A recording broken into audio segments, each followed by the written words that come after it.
So this is Birdsong Garden in Jersey and the Channel Islands and the Owl House.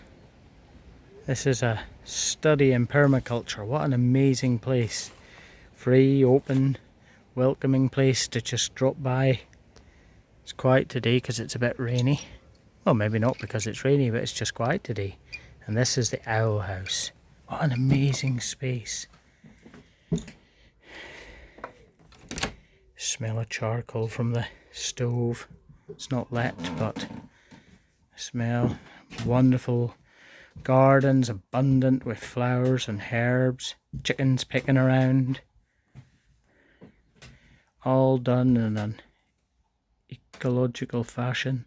Sustainable.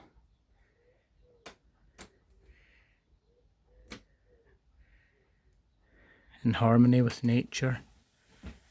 And this amazing place that you can just drop by, pop in,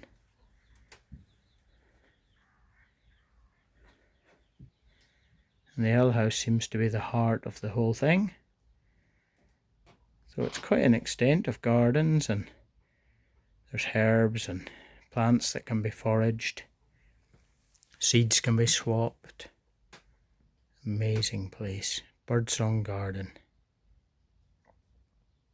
It's our second visit so far this week. Definitely going to try and come back. People who come here so lucky to have this, and it's really open to all.